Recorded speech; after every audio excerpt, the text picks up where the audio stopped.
So students, welcome back to my channel, that is The Educator. Today we are going to start our General English Speaking part 37, in which we are going to discuss about the same topic, that we will discuss about subject verb agreement with rules and examples. So students, let's start our General English Speaking part 37. So students, let's start our General English Speaking part 37. Today we are going to continue the same topic, that we will discuss about subject verb agreement again. Okay, so let's start. Subject verb agreement, as I told you, it means विषय क्रिया की सहमति, तालमेल या मेलजोड़. So I was explaining you some rules regarding to this topic. So we are going to continue discuss about some more rules also. So let's start our rule number 9. Rule 9 मतलब नियम 9 क्या कहलाता है? When every or many a comes before a subject, their verb should be singular. Example: every man, woman and child remembers that cold winter. Many a woman chooses motherhood over a career. So basically rule 9 says when every or many a comes before a subject. जब every मतलब सब कुछ और many मतलब बहुत सारे, many बहुत सारों के साथ कम्स बिफोर सब्जेक्ट, जब वह विषय से पहले आता है तो क्या होता है? There verb should be singular. तो उनकी क्रिया को एक वचनीय होना पड़ेगा, मतलब उनका जो वर्ब है उसको सिंगुलर होना पड़ेगा. ठीक है. एग्जाम्पल यानी उदाहरण के रूप में आप ले सकते हैं. Every man, women and child remembers that cold winter. So basically it is a present type sentence and it is a remembering type sentence, because in this sentence they are trying to say every man, हर पुरुष, हर मर्द, woman यानी ladies, औरतें, and child और बच्चा, remembers that cold winter, उस ठंडी जो सर्दियां रही हैं उसको वो याद करता है, अभी भी वो उसको याद करता है. ठीक है. every man, woman and child remembers that cold winter. So प्रत्येक मर्द और औरत और जो बच्चा है वो उस ठंडी जो सर्दियां हैं, ठंडी सर्दियां, उनको वो सदैव याद करता है. तो here you can see the rule is clearly meeting in this example. जो भी कंडीशन है वो एग्जाम्पल मैट हो रहा है. ठीक है. अब इसका दूसरा जो है, many a women chooses motherhood over a career.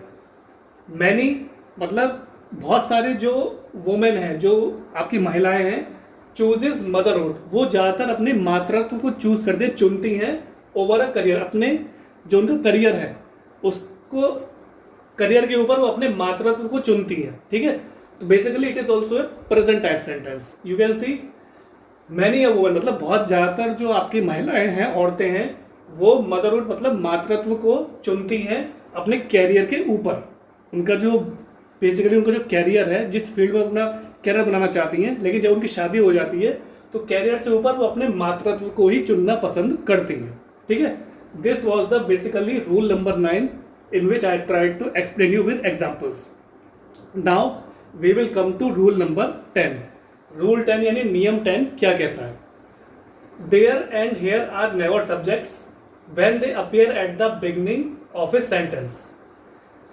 The subject will come later in the sentence. Make certain to identify the correct word as the subject before choosing a verb. Example: there is the jacket I lost. Here are the library books you needed. Okay students, now try to understand it. Rule 10 basically नियम 10 आपके ये कहता है, there and here. there मतलब यहाँ पे और वहाँ पे. आर नेवर सब्जेक्ट से कभी सब्जेक्ट नहीं होते, कभी विषय नहीं होते हैं. When they appear at the beginning of a sentence, जब भी किसी वाक्य या सेंटेंस की शुरुआत में यानी बिगनिंग में आते हैं तो ये कभी देयर और हेयर सब्जेक्ट्स के रूप में नहीं गिने जाते हैं. ठीक है. The subject will come later in the sentence. तो जो आपका विषय है वो वाक्य के बाद में आएगा. ठीक है. The subject will come later in the sentence मतलब जो आपका विषय है वो वाक्य के बाद में आएगा. Make certain to identify the correct word as the subject. तो कुछ आपको सर्टेन, कुछ एश्योरिटी आपको रखनी पड़ेगी ताकि आप करेक्ट वर्ड को, सही शब्द को पहचान सको, उसको आइडेंटिफाई कर सको. Make certain to identify the correct word as a subject. So आपको कुछ सर्टेन निश्चित चीज़ें बनानी पड़ेंगी ताकि आप पहचान कर सको सही शब्द का एज ए सब्जेक्ट, जब उसको आप एक विषय के रूप में लेना चाहते हो। ठीक है, बिफोर चूजिंग अ वर्ब, क्रिया को चुनने से पहले, है ना। Before choosing a verb means क्रिया को चुनने से पहले। अब इसका एग्जाम्पल देख लेते हैं। एग्जाम्पल यानी उदाहरण क्या कहता है, there is the jacket I lost. Basically it is a past tense related sentence and here you can see he is trying to say there is the jacket. देखो ये यहाँ पे जैकेट है जो मेरी खो चुकी थी। ठीक है, there is the jacket I lost, तो यहाँ पे मेरी वो जैकेट है। जैकेट मतलब पहनने की, जो आप विंटर में आप अपना कोट की तरह एक चीज़ पहनते हो, आपका आउटफिट होता है कि आप अपने आप को ठंड से बचा सको। तो देयर इज ए जैकेट, वो जैकेट मेरी यहाँ पे है जो आई लॉस्ट, लॉस्ट आपका पास्ट में हो गया, जो खो गई थी। ठीक है, तो here you can see it is basically meeting all the conditions I explain in rule number 10। ठीक है, फिर अगला जो एग्जाम्पल है, here are the library books you needed. So it is also basically present type sentence and somewhat related to past also. So here you can see here are the library books you needed. तो ये बताने का प्रयास किया जा रहा है, देखो here यानी यहाँ पे उस लाइब्रेरी की किताबें हैं जिसकी तुम्हें ज़रूरत पड़ती थी या जिसकी तुम्हें ज़रूरत थी। ठीक है, here are the library books you needed, तो यहाँ पे वो लाइब्रेरी की किताबें हैं जिसकी तुम्हें आवश्यकता या ज़रूरत पड़ती थी। ठीक है, अब आते हैं रूल 10 को आगे और सिंप्लीफाई तरीके से समझने का प्रयास करते हैं। Often the subject of a sentence will be delayed, the subject may come after the verb और आफ्टर ए प्रीपोजिशनल फ्रेज।